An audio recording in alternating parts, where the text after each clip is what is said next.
Episode 120 of 5 Drinks to Midnight. In the show, we bring the questions, guests bring the drinks, we try to wrap up before midnight. Today, we are outside of Paradise Lost. Go talk to Kitty. But before we do, like and subscribe, hit the bells, the whistles, leave a comment if you like what we're doing. Let's get started.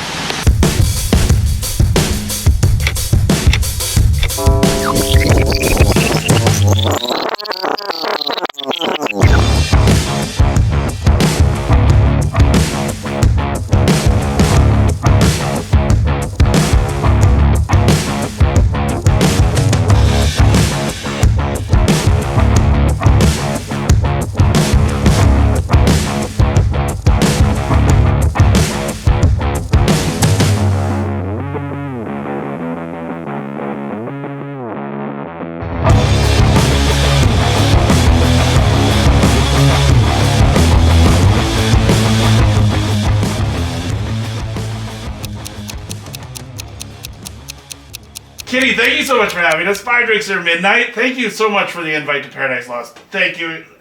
You're my Valentine's Day episode. I'm so excited. How are you doing today? I'm doing well. Excellent. I'm good. I'm so excited for this. This is, I guess, first question. What are we drinking? Yeah, this is going to be an Adonis. I like mine with Amontillado sherry, so there's going to be a little bit of Amontillado, equal parts with some sweet vermouth, a couple dashes of orange bitters with some orange oils on top. Awesome. Yeah. Cheers.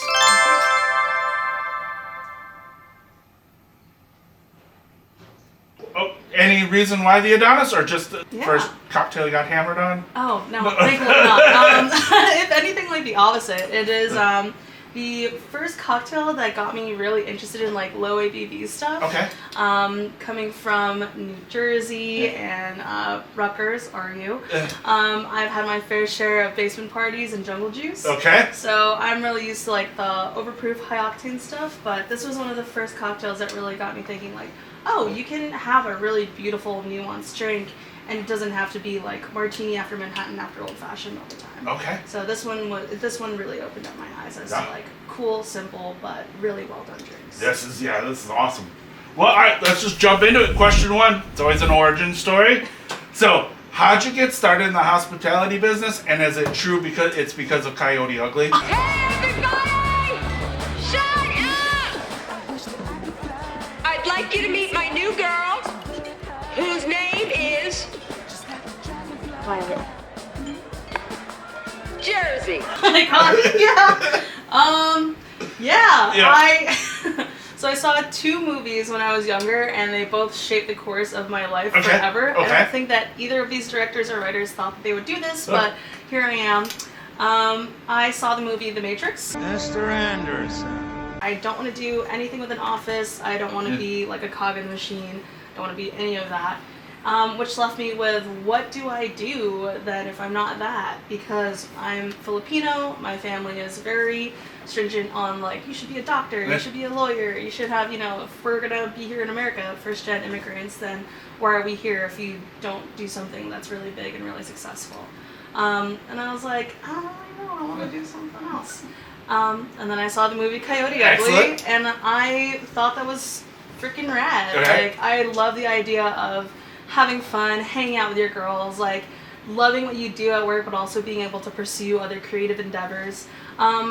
This is just a, I guess, synopsis because I haven't seen it since. Okay. I saw it once, and I've never seen it again, and I feel like you should never meet your heroes. Exactly. You don't need to watch it Yeah, again. there you go. Yeah. You have your mind made up of what it is, and you don't want to ruin that. So Exactly. But I will say, when we found that, I was very excited because now you've changed that movie for me forever. So now you look at it in a whole different way. So I think that's fucking awesome. So then, how did you get started in the hospitality world? Yeah, So. I knew that I wanted to work in bars and restaurants. I just didn't know how to break into it until like one summer. It was like me back at Rutgers just trying to get a job, not really sure what to do. And I was like, oh man, you usually need experience or you need a bartender's license, which is what everyone told me. Totally not true. Yeah. I got hired on the spot at this dive, Corner Tavern. Nice. I don't know if I would call it a dive, actually. It is It is so unpopular that, like, I don't know if it's even cool enough to be a dive. Okay. It's just like a towny bar. Okay. And yeah, that's where I got my start. It was kind of like free reign. The owners would come in. One of them, Frank specifically, would just like hang out in the back office, and like there's a like two-way mirror, so he would like watch everything. Mostly nap while everything's going on. So I just kind of had like free reign over the bar. I could do whatever I want, which is pretty rad. And I will always love like those dive bar origins because it really like shapes you into understanding like how to read people and how to like control a room and run a room really well. It also, I'm so thankful for all the regulars who just wanted a beer and a shot and really let me make old fashions with packets of sugar on them. There you go. That's awesome. So then, again, like true Coyote Ugly style, you went from Jersey to New York. Like how'd that all work out? Yeah, I would say like two people are really instrumental in that journey. Once I started moving into like restaurants and like a lot of farm to table stuff because Jersey's a garden state. My mentor Adam Flocky was just like, dude, like you have it. Like I've been training you for this for the last like 3, 4, 5 years. You know. Do I have to fire you so that you move to New York City? And I was like, no, please don't fire me. That would be really bad. He was like, no, like. You know, you have to take the next step forward. Like, you can't get comfortable here just because, you know, the group's expanding or whatever it is. Like, you had the dream to go to New York. Like, go to New York. Don't just, like, hang out in New Jersey running restaurants in New Jersey because it's easy. And then, thankfully, I did, like, one of my first and only cocktail competitions on, like, a whim. I did a tequila competition for margaritas. Ended up meeting up with Leanne Favor from Clever Club in Leanda. And I just remember being absolutely starstruck. Like, I've only ever heard of Leanda. I didn't even get a chance to go to Leanda yet because I was so, like, intimidated by it. Okay. Also because I'm directionally challenged and going to Brooklyn seems like a lot for me. But I just remember, like, meeting her and she was so kind and so warm and welcoming. And we were supposed to be competing against each other. But she took me aside and was like, hey, you're pretty rad. Like, do you want to study my notes with me? And I was like, yes, please. And we kept in touch, and she introduced me to Ivy. They both helped me build the bar program that I did right before I left Jersey. And then she was like, come and sleep on my couch. Like, my old roommate's moving out. Like, move in right after him. It was like, rad. And I've been in that apartment ever since. Fuck yeah, that's awesome. Yeah. And see, that's just followed your dreams. And that's just so fucking cool. And then, I guess, opening, like, this place. Like, again, like, how, like... Because what is it? It's Head Bevenatrix? Head Bevenatrix. Excellent. Yeah. Best fucking title in the world. How does one become Head Bevenatrix? Especially at such a fucking cool spot like this. Yeah, I think it's been really cool to be here because almost everyone who knows me has been like, how did you manifest like the perfect bar for you to work at? I think it really just is a testament to just making sure that your hospitality and your service is consistent. I had no idea who these guys were. I heard about like their pop-ups going on at the time because I was working over at Subject, and they would come in every now and then, grab a drink. They were really good friends with one of my friends who was also working with me, and I just like remember wanting to go and check out their pop-ups because I was also doing kind of like a spooky pop-up at the same time, but things just kept on getting in the way, like work or like last minute things or like family stuff, so I never got a chance to actually go to one of the Paradise Lost pop-ups. And so I thought that would like really work against me, but I just remember like after the fact, after getting hired here, they were just like, no, we remember your service and we remember your hospitality and you always made us feel welcome. That's awesome. So that was like cool. Like, always be consistent. That's like the one lesson I can share. It's like, you never know who's gonna walk in through your door. You might meet someone like once that'll change the course of your life, and that's definitely how that feels for me. That's fucking awesome. Well, I think that's a amazing fucking origin story and question 1. So there we go. Cheers. Translating is super easy. Band-Aids ripped off. We're good to go.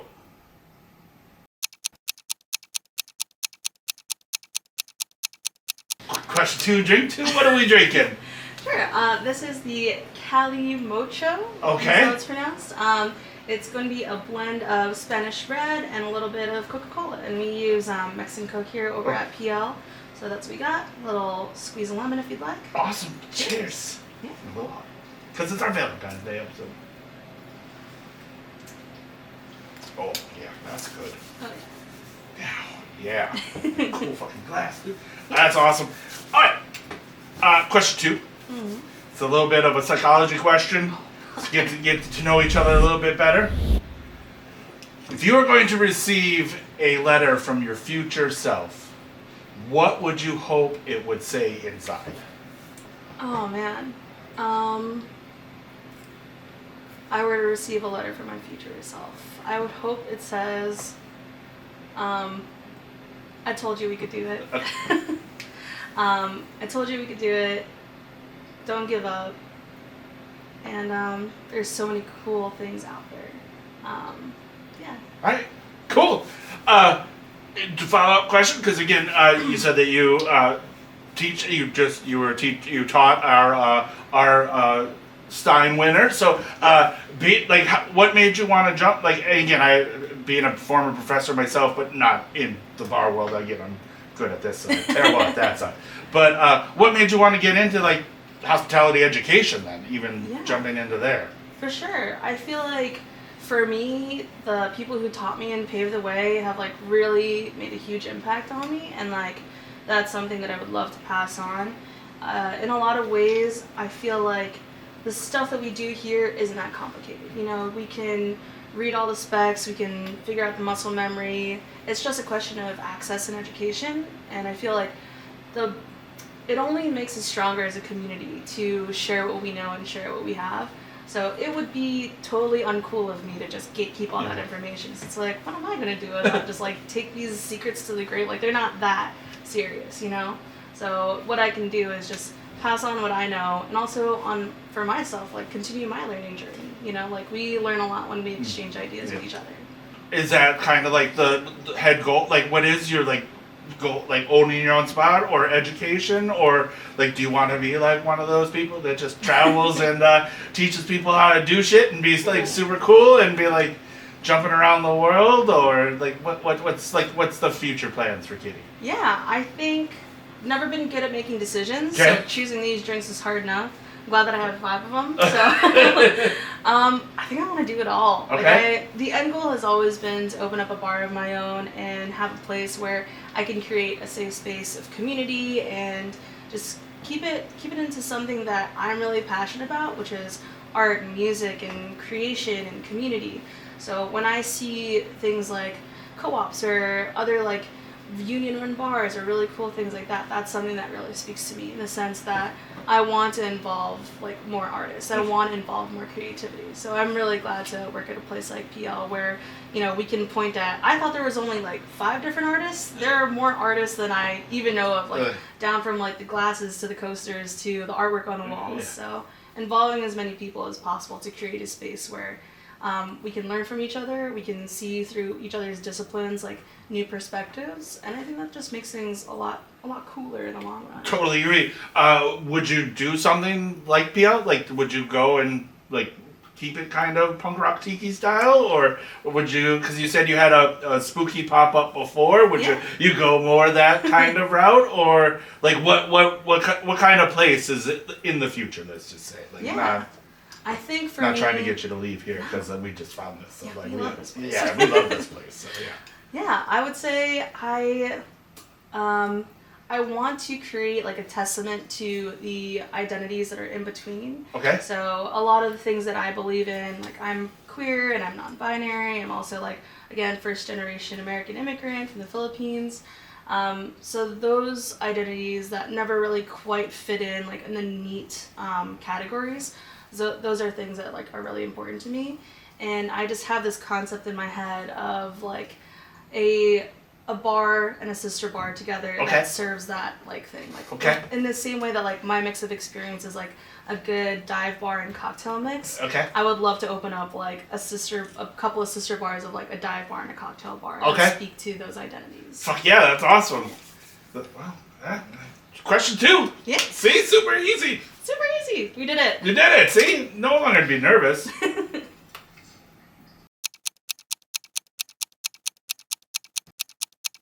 Question 3, drink 3. What are we drinking? Yeah, this is going to be a 50-50 martini. Just equal parts of your dry vermouth, your gin, and then a little bit of orange bitters in there. And I love a lemon twist because I love how clean and crisp that tastes. Excellent. Yeah, cheers. Cheers. That is good. Love good. All right. Question 3. We usually call this a talking shit segment because we're 3 drinks in.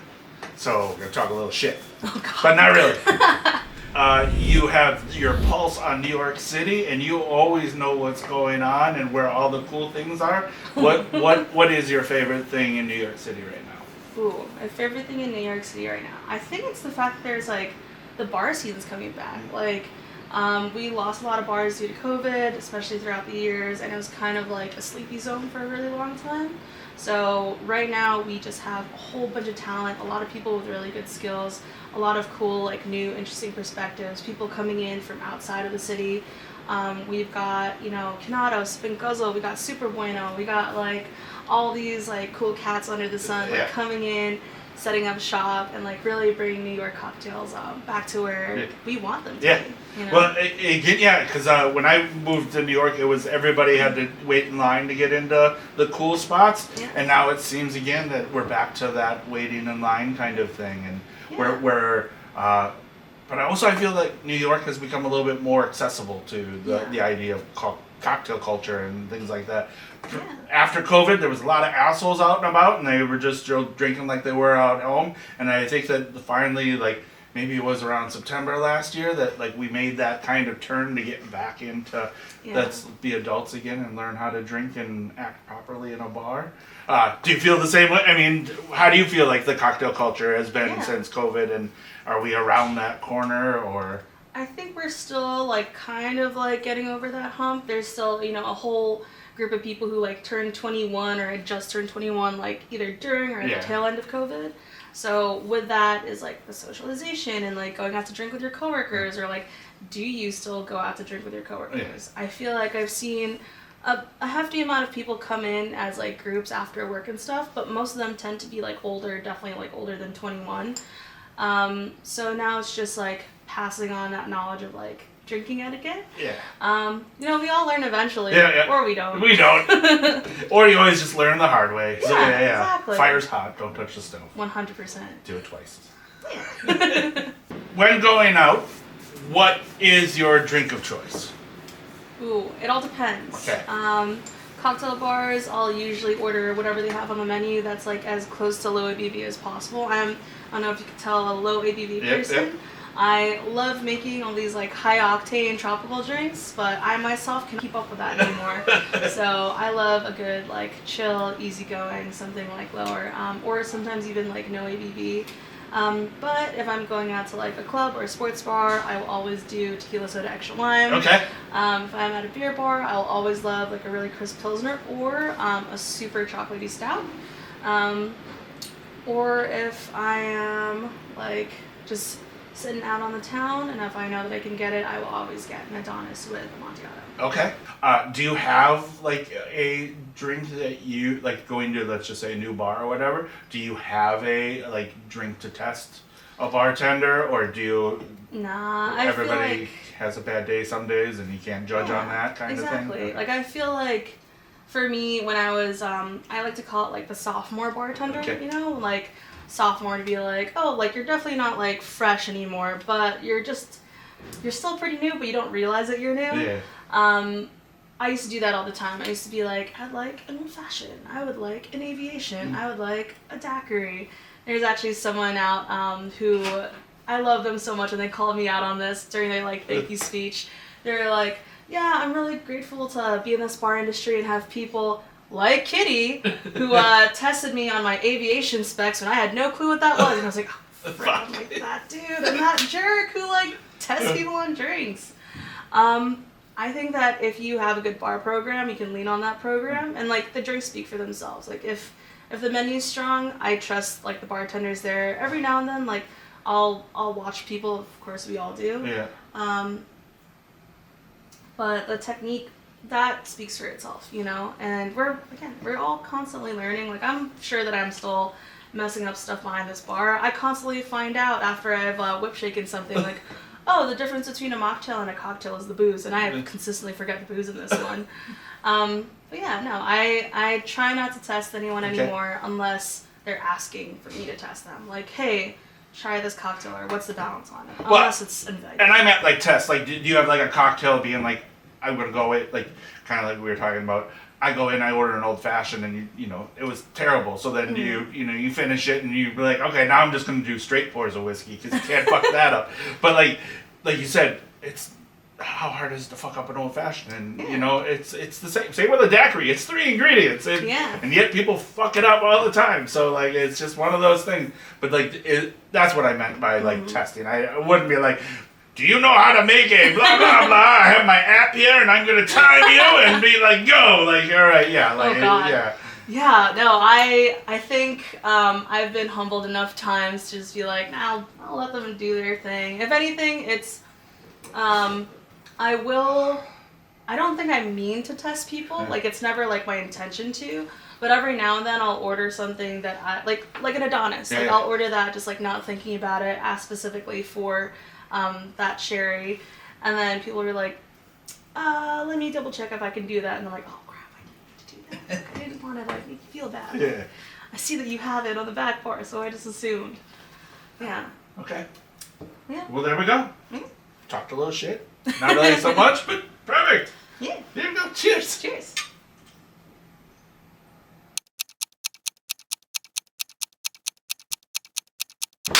Question 4, drink 4. What are we drinking? Yeah, this is going to be a lemon chuhai. So, over in Japan, they have chuhais or shochu highballs. Okay. And this is just a really simple, easy way of doing that, especially if you're new to the world of shochu.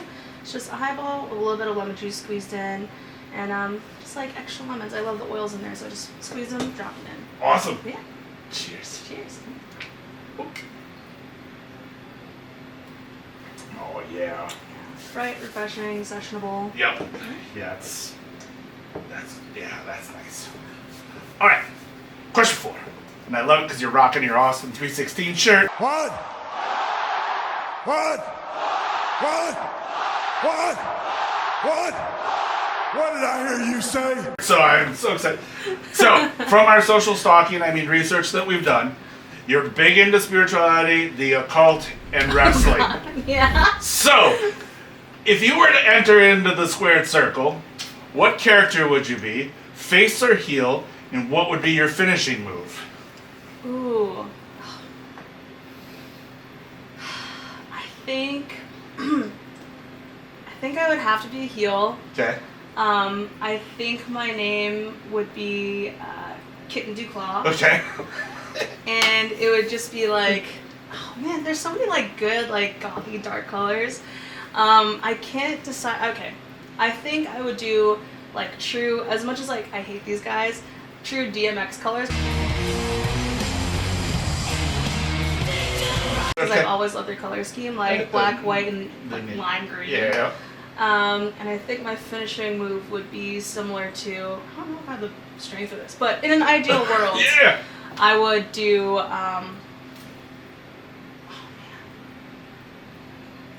I would do like something similar to Undertaker's tombstone. Pile driver! Excellent. And then, do you have, is it AEW, WWE, or like TNA, or TNT, or TNA? Right? Yeah, the one, Yeah, I'm all about WWE's Attitude Era. Okay. I do love a little bit of like some of the newer stuff that I've seen from AEW, but like looking back at like old like Attitude, I know it's like a very controversial time. Jim Cornette would hate it, but I love it. That's when I grew up. That's when I was watching wrestling, and that's when all the big personalities are coming out. You know, like I loved that, all those storylines. I think that's really cool. Excellent. Love it. I'm gonna roast my boss for a second. No, please. He has never watched wrestling ever, and I'm like, what do you mean you opened up like a hell-themed tropical bar and you've never seen wrestling, specifically like known anything about like the Undertaker? And Right, yeah. That just, it speaks so hard to me, and like I just want to bring like more wrestling stuff in here, to be honest. As one should. Like that's so, that's fucking, yeah. That's all I got, but that's so funny. I can't believe we brought up my love of wrestling. Of course. Cheers. Question 5, drink 5. Last question, last drink of the night. What are we drinking? We are drinking. I figured after all that Louis BB stuff, might as well go out with a bang. Okay. So this is my favorite rum. It's Lemon Heart 1804. Okay. It's a Guyanese rum, Demerara based, and aged in ex-bourbon barrels. Okay.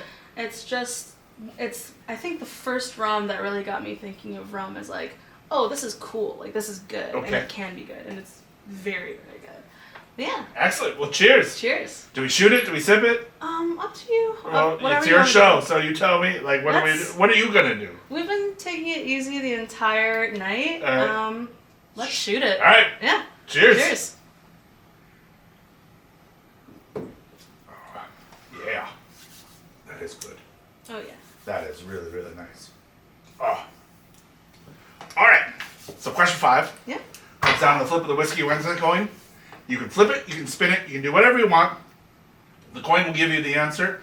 You don't have to answer. Mm-hmm. But also, you said you were bad at making life decisions, so there you go. This will now lead you in the right way. But, question 5. Can we go to the mall? Let's go to the mall. We just did, but we can go again.